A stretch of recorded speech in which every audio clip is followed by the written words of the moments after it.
이 말씀을 듣는 하나님 나라의 거룩한 백성들 가운데 만왕의 왕이신 하나님께서 부어주시는 은혜와 평강이 충만하게 임하시기를 축복합니다. 아멘. 오늘 말씀 보겠습니다. 마가복음 4장입니다. 4장 21절입니다.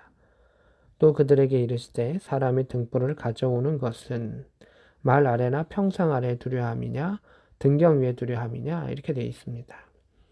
사람이 등불을 가져오는 것은 하나님께서 이 땅 가운데 하나님의 말씀을 선포하시는 것은 선지자들을 통하여 그리고 예수 그리스도를 통해서 확증해서 그 복음의 빛을 가져오시는 것은 숨기려 하시는 것이 아니다. 이 땅 가운데 등경 위에 두셔서 하나님이 살아계심과 하나님의 전능하심과 하나님의 행하심을 나타내려 하려 함이다. 이렇게 되어 있습니다. 따라서 성도는 또한 교회는 또한 그 복음을 선포하는 목사 또는 선지자 누구든지 간에 그것을 나타내는 자는 하나님을 나타내야 한다.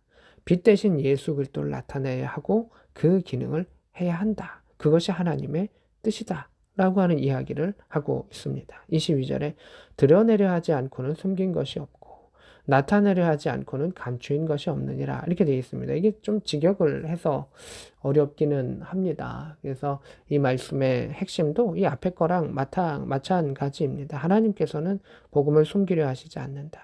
복음을 나타내려 하시고 하나님께서 나타내려 하시는 그 가운데에 우리 안에 숨겨진 듯한 그러한 보물인 복음의 역사를 우리가 깨달아야 한다라는 그러한 이야기입니다. 24절입니다. 이르시되 너희가 무엇을 듣는가 스스로 삼가라. 너희 헤아리는 그 헤아림으로 너희가 헤아림을 받을 것이요 더 받으리니 이렇게 되어 있습니다. 이게 무슨 뜻이냐면 예수님께서 복음을 선포하셨습니다. 하나님께서 예수 그리스도의 복음 선포를 통해서 빛 대신 예수를 등경 위에 두셨고 빛을 전파하셨습니다. 하나님의 말씀을 선포하셨습니다. 그럼 사람들이 그것을 듣게 되죠. 근데 듣는데 사람들의 반응이 다르다는 겁니다. 앞에 네 가지 땅에 떨어진 그 씨의 비유와 이어지는 그러한 내용의 느낌들이 있는 것이죠. 어떤 사람은 그것을 하나님의 말씀으로 받아들이고 복음으로 받아들입니다. 그런데 어떤 사람들은 이것을 판단합니다. 헤아림이라고 하는 것은 판단입니다. 내가 그 말씀을 하나님의 말씀으로 믿고 또한 그것을 인내하고 또 그것을 결실을 맺으면 하나님 안에 영광을 돌리는 일이 돼 있는데 우리 스스로 헤아리는 그것으로 스스로 판단하는 것으로 예를 들면서 이것은 내가 할 수 없는 일이야. 이것은 어려운 일이야. 이거는 이 사람만 가능한 일이야. 이건 이러한 성품의 사람만 가능한 것이야. 이건 우리 가정 가운데 어려운 일이야. 또는 그것을 하나님의 말씀으로 또 아예 듣지 않는 사람들도 있습니다. 튕겨내는 것이죠. 듣지 아니하고 아예 튕겨내는 사람들이 있죠. 그 또한 자신의 판단에 의한 것이죠. 이것이 가치 있다라고 생각하지 아니하고 그것을 판단하는 헤아리는 자. 근데 너가 그렇게 복음을 판단하면 그 헤아림으로 당신도 하나님의 심판을 받게 된다는 겁니다. 하나님의 말씀을 귀하게 여기고 그 말씀 가운데 뿌리 내리고 열매 맺는 자는 하나님 나라 가운데 귀한 성도가 된다는 것입니다. 근데 이거는 안 돼 라고 말하면 심판의 자리 가운데 나도 안 되는 것, 감점의 것, 연약한 것이 나타난다는 것이죠. 아예 외면하고 하나님의 말씀을 튕겨내 버리면 우린 심판의 자리 가운데 만약 우리가 그 자리 가운데 튕겨내져 버린다면 얼마나 마음 아픈 일이 되겠습니까? 그래서 그 헤아림으로 너희가 헤아림을 받는다. 그 심판으로 그 판단으로 너희가 판단을 받게 된다라고 말씀하십니다. 25절입니다. 있는 자는 받을 것이요.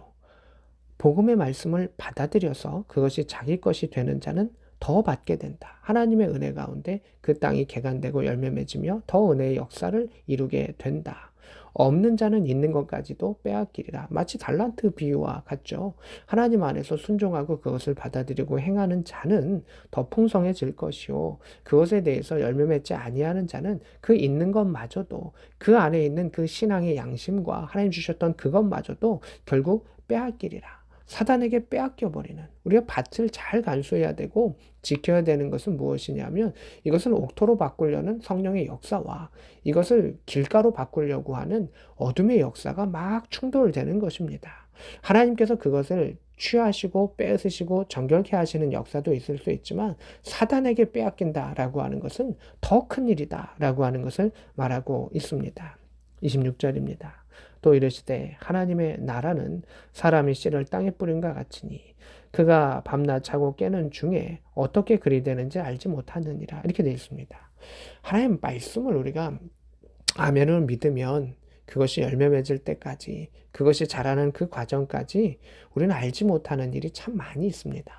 그러나 결국 그것이 씨가 내리고 생명이 있고 하나님께서 자라게 하시면 열매 맺게 되는 것처럼 하나님께서 그것을 행하신다는 것입니다. 우리에게는 믿음의 일들이 필요하고 사랑으로 수고하는 것이 필요하고 소망 가운데 인내하는 것이 필요하다라는 것입니다. 28절에 땅이 스스로 열매를 맺되 처음에는 싹이요, 다음은 이삭이요, 그 다음은 이삭에 충실한 곡식이라 이렇게 되어 있습니다. 스스로 열매를 맺되 이렇게 되어 있습니다. 땅은 자연이죠. 하나님께서 열매 맺게 하신다는 것입니다. 그래서 우리가 그 말씀을 판단하고 튕겨내는 것이 아니라 스스로 포기하고 절망하는 것이 아니라 그 좋은 땅에 뿌려진 그러한 사람이 되어가지고 말씀을 받아들이면 결국 하나님께서 행하신다는 겁니다. 이 말씀은 우리한테 참으로 놀라운 말씀입니다. 너가 행하는 것 같냐? 아니다. 말씀을 판단하지 말고 그 말씀 가운데 자신을 맡기고 하나님께로 나아가라. 하나님이 잘하게 하신다. 자녀의 일들도 세상의 일들도 모든 일들 가운데 결국 이를 이루시는 이는 하나님이시다. 29절에 열매가 익으면 곧 낫을 되나니 이는 추수 때가 이르렀습니다. 결국 우리가 열매 맺어야 하는 그 이유는 무엇입니까? 하나님의 심판의 때가 다가오기 때문입니다. 하나님의 추수의 때가 다가오기 때문입니다. 하나님의 결산의 때가 다가오기 때문입니다. 그래서 오늘 성경은 우리가 어떤 마음으로 하나님을 말씀을 받아들이는가라고 하는 것을 분명하게 이야기하고 있습니다.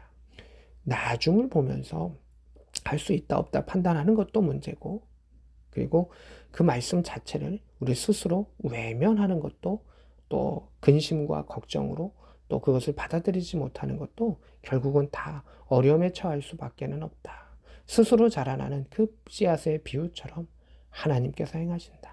나는 모른다. 나는 알 수 없다. 그러나 하나님만이 하신다라고 하는 것을 통해서 소망을 가지고 나아갔을 때 이 땅 가운데서도 저 하늘 가운데서도 하나님이 이루시는 것을 또 하나님이 높이시는 것을 경험할 수 있는 복된 저와 여러분 될 수 있기를 우리 구주 예수 그리스도의 이름으로 축복합니다. 아멘.